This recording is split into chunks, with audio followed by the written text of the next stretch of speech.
At this point, we have 9 years of hard scientific evidence that disproves the government theory about what happened on September 11th, and yet people continue to be either oblivious to the fact that this information exists or completely resistant to looking at this information.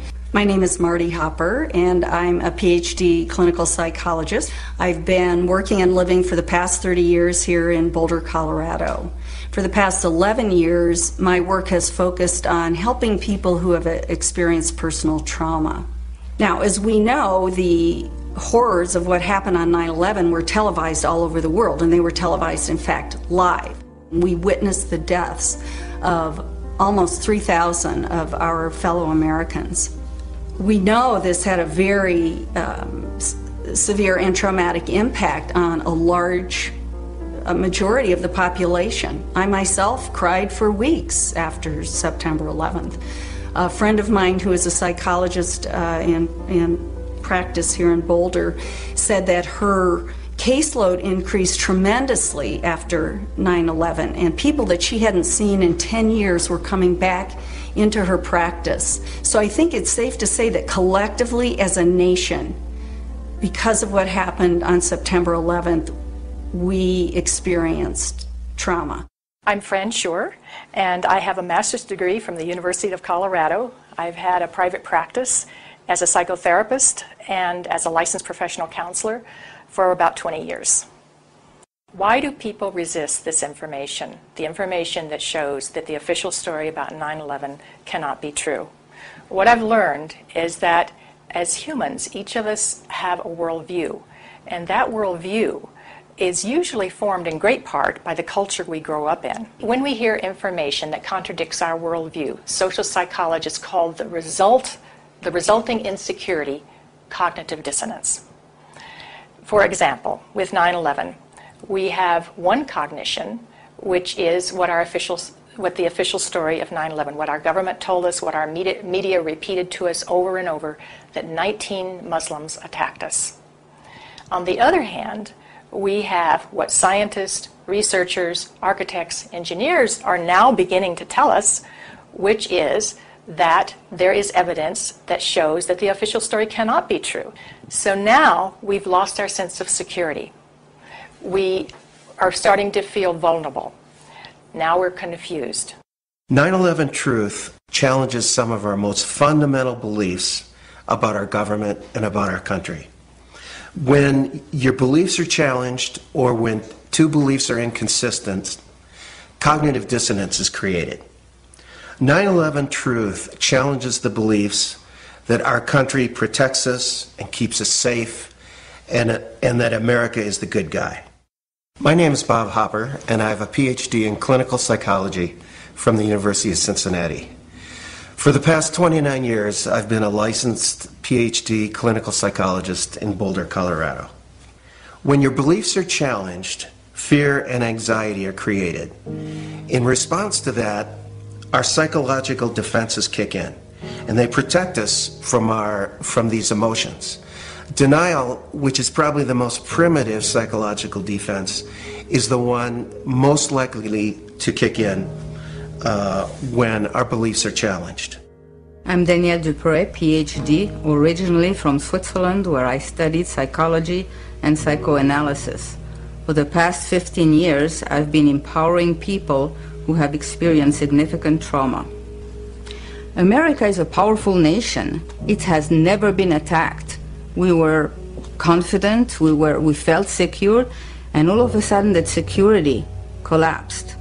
People started to be fearful. With all those rumors, those news, people didn't know what to think about. And it's a very, very uncomfortable state to be in. And eventually, our mind shuts off. Just like when a computer is overloaded, our minds get overloaded. We can't handle it anymore, and we shut down. It's easier to deny it and move on with our lives.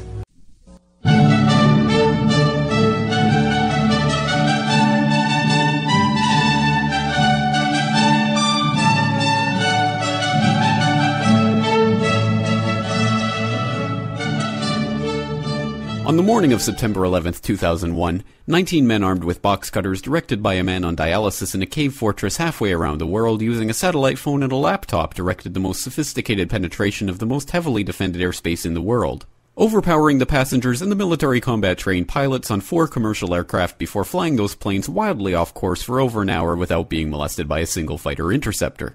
These 19 hijackers, devout religious fundamentalists who like to drink alcohol, snort cocaine, and live with pink-haired strippers, managed to knock down 3 buildings with 2 planes in New York, while in Washington a pilot who couldn't handle a single-engine Cessna was able to fly a 757 in an 8,000-foot descending 270-degree corkscrew turn to come exactly level with the ground, hitting the Pentagon in the Budget Analyst Office where DoD staffers were working on the mystery of the $2.3 trillion that Defense Secretary Donald Rumsfeld had announced missing from the Pentagon's coffers in a press conference the day before, on September 10th, 2001.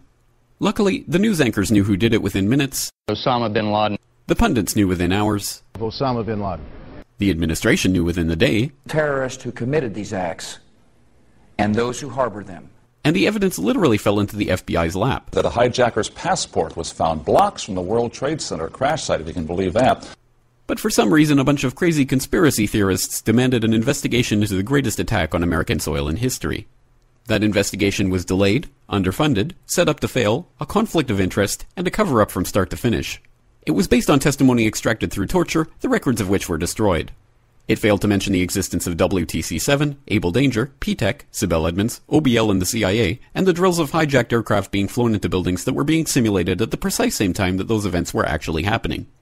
It was lied to by the Pentagon, the CIA, the Bush administration, and as for Bush and Cheney, well, no one knows what they told it because they testified in secret, off the record, not under oath, and behind closed doors. It didn't bother to look at who funded the attacks because that question is ultimately of little practical significance. Still, the 9/11 Commission did brilliantly answering all of the questions the public had, except most of the victims' family members' questions, and pinned blame on all the people responsible, although no one so much as lost their job, determining the attacks were failure of imagination. Because nobody in our government, at least, and I don't think the prior government that could envision flying airplanes into buildings. Except the Pentagon, FEMA, NORAD, and the NRO. The DIA destroyed 2.5 terabytes of data on Able Danger, but that's okay because it probably wasn't important. The SEC destroyed their records on the investigation into the insider trading before the attacks, but that's okay because destroying the records of the largest investigation in SEC history is just part of routine record keeping. NIST has classified the data that they used for their model of WTC-7's collapse, but that's okay because knowing how they made their model of the collapse would jeopardize public safety. The FBI has argued that all material related to their investigation of 9/11 should be kept secret from the public, but that's okay because the FBI probably has nothing to hide. This man never existed, nor is anything he had to say worthy of your attention, and if you say otherwise, you are a paranoid conspiracy theorist and deserve to be shunned by all of humanity. Likewise him, and her. And her, and her, and him. Osama bin Laden lived in a cave fortress in the hills of Afghanistan, but somehow got away. Then he was hiding out in Tora Bora, but somehow got away. Then he lived in Abbottabad for years, taunting the most comprehensive intelligence dragnet employing the most sophisticated technology in the history of the world for a decade, releasing video after video with complete impunity and getting younger and younger as he did so, before finally being found in a daring SEAL team raid which wasn't recorded on video, in which he didn't resist or use his wife as a human shield, and in which these crack special forces operatives panicked and killed this unarmed man, supposedly the best source of intelligence about those dastardly terrorists on the entire planet. Then they dumped his body in the ocean before telling anyone about it. Then a couple dozen of that team's members died in a helicopter crash in Afghanistan. This is the story of 9/11, brought to you by the media which told you the hard truths about... His head could be seen to move violently forward. And... They took the babies out of the incubators. And... Mobile production facilities. And... The rescue of Jessica Lynch. If you have any questions about this story, you are a batshit, paranoid, tinfoil, dog-abusing baby hater and will be reviled by everyone. If you love your country and or freedom, happiness, rainbows, rock and roll, puppy dogs, apple pie, and your grandma, you will never ever express doubts about any part of this story to anyone. Ever. On the regular show, here's the question we had at the end. To be totally just, you believe that Dick Cheney, George Bush, and the whole administration should be prosecuted for their acts. Governor Jesse Ventura is with us. But if that is the case, then we should prosecute. We should have prosecuted Harry Truman. Should have prosecuted Abraham Lincoln. Should have prosecuted Franklin Delano Roosevelt. Are you for that?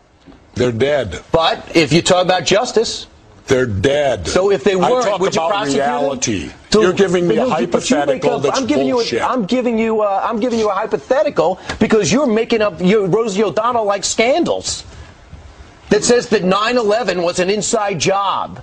Well, why are you not allowed to ask anything about it? No, why, you're when concluding. you approach the government, I approach the government. I read everything possible. I watched all the hearings. You're right. I haven't read. You looked at my reading list. Have you read the 9/11 report and you think it's a piece of fiction? No, I believe everything in it. I believe my government's never lied to me, have they? Let's see. Where should we start? The Gulf of Tonkin incident? Now, that took us into war in Vietnam. They've now admitted it was a lie. So 58,000 of my generation were killed based upon a lie. But that doesn't count, does it? What does that have to do with 9/11? That shows that we will lie to go to war. We've been doing it for years. We will continue to do it.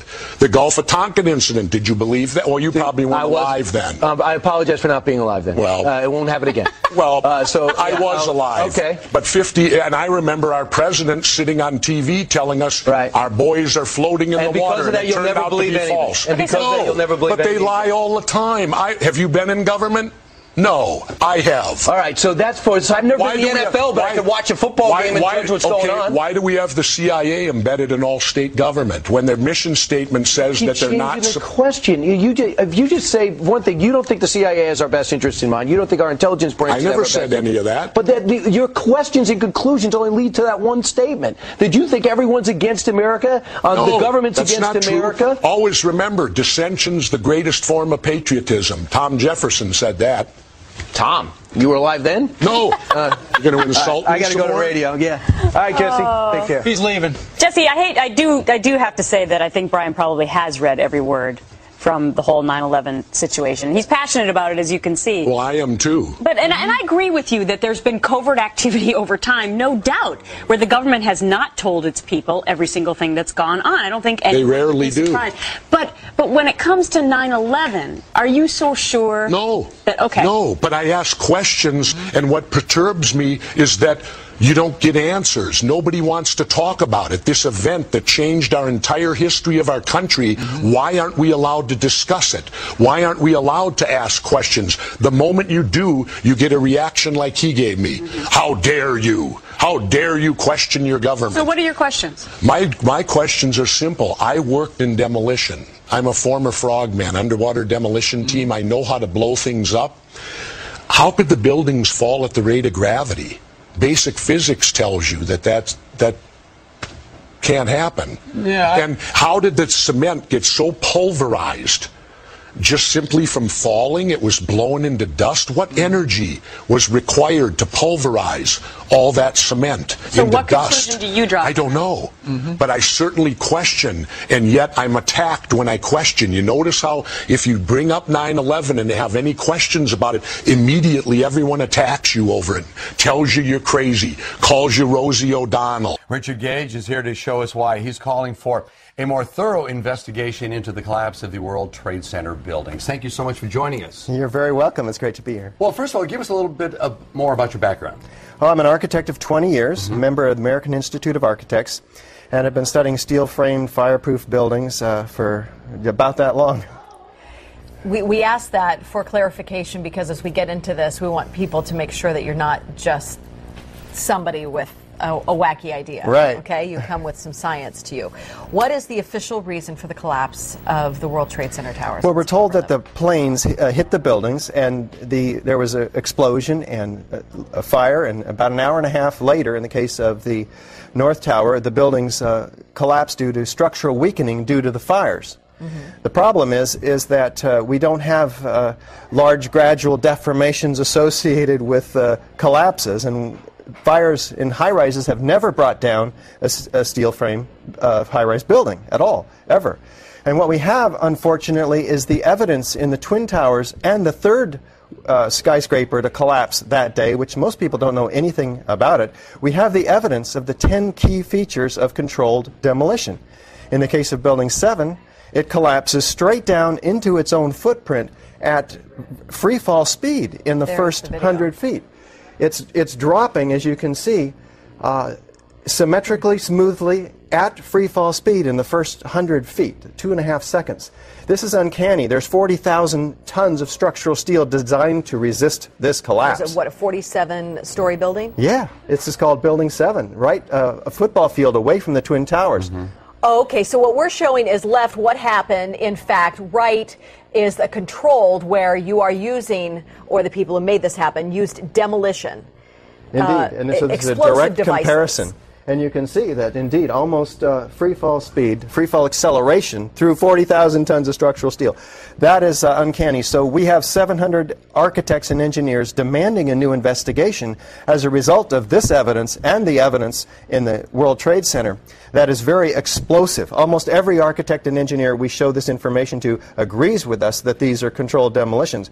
If we can get them to look at the information, because obviously the implications of a controlled demolition are dark for our country, because that means somebody besides Al-Qaeda was involved, because these have to be easily 3 of the most highly secure buildings outside the Pentagon. Now, if that was a controlled demolition, would there not be any evidence at the ground level of explosives within the building debris itself? That's the debris that's left? Indeed, and what we find down there is pools of molten iron. What does that mean? Several tons. Exactly. What is that doing there? The first responders see it. The structural engineers see it. It's documented by FEMA, the melting of steel.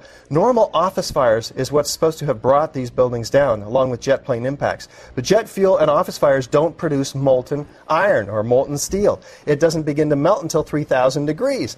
But what we have is the fires only produce maybe 1,600 degrees. So what produced all that molten iron? Well, it has in it the chemical evidence of a special incendiary, which is thermite, a high-tech incendiary used to cut through steel like a hot knife through butter. Indeed, in all of the dust throughout lower Manhattan, we have a 4 to 6 inch thick layer of this dust, and throughout it we have evidence of tiny spheres, billions of them, several tons of previously molten iron. Well, how does that happen? If you have molten iron, the byproduct of thermite is molten iron, and it's dispersed throughout all of this dust. Now, you were allowed to go in and get samples and examine it? Oh, there's plenty of dust. A lot of people have this dust, and 4 of these samples have been sent to physicist Stephen Jones, formerly of Brigham Young University. And they find in it not only these spheres, with which others have found too, USGS, R.J. Lee, doing toxicological studies. These spheres have iron, aluminum, fluorine, manganese, very unusual elements associated only with thermite. And there's small chips of unignited thermite as well. This is very high-tech thermite, nanothermite. It's not found in a cave in Afghanistan. It's produced in very sophisticated Defense Department contracting laboratories. Okay, well, we have an enemy here. That the finger has been pointed to, that this was the work of Al-Qaeda. This was the work of Osama bin Laden, at least to get the planes all going into the buildings and into the field in Pennsylvania and into the Pentagon. Is there no way that they then could still be the enemy that placed those in the buildings first and then did the incendiary device via a plane second? Right. Well, what you have to ask is who had access to the buildings? Did Al-Qaeda have access to these highly secure buildings? Probably not. Did they have access to sophisticated nanothermite, where the particles are 1,000 times smaller than a human hair? Probably not. Somebody else has to be investigated, and that's why we have 700 architects and engineers demanding a real investigation. We don't have the whole theory as to how this happened, who did it, why. We just lay out the facts like we did last night in the Veterans Memorial Auditorium, and we demand a real investigation, and they'll find out who, why, how. It's trying to freak out the country, but we can't help but feel a little freaked out by this. Yeah, you're getting it. Yeah. And, of course, this is something we want to talk with you about a whole lot more, and we're out of time. But we do have a great deal of information on our website, kmph.com. Thank you very much for your time today. You're so welcome. Thank you for opening up a lot to think about.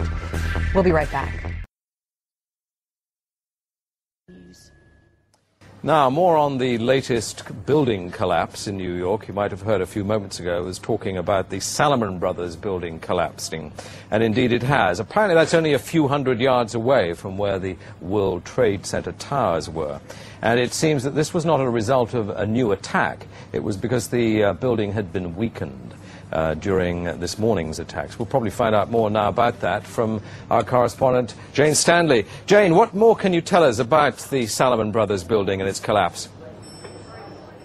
Well, only really what you already know. Details are very, very sketchy. There's almost a sense downtown in New York behind me, down by the World Trade Centers, of just an area completely closed off as the rescue workers try to do their job. But this isn't the first building that has suffered as a result. We know that part of the Marriott Hotel next to the World Trade Center also collapsed as a result of this huge amount of falling debris from 110 floors of the two twin towers of the World Trade Center.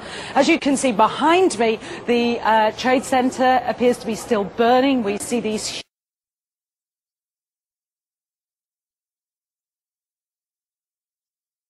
I remember getting a call from the fire department commander telling me that they were not sure they were going to be able to contain the fire.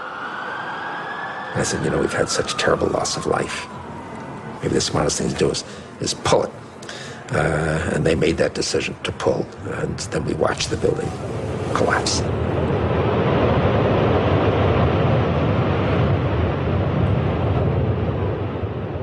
Blast, shoot, blow, and pull are terms used in the demolition industry to refer to bringing down buildings, bridges, and other structures. For us to call our event off.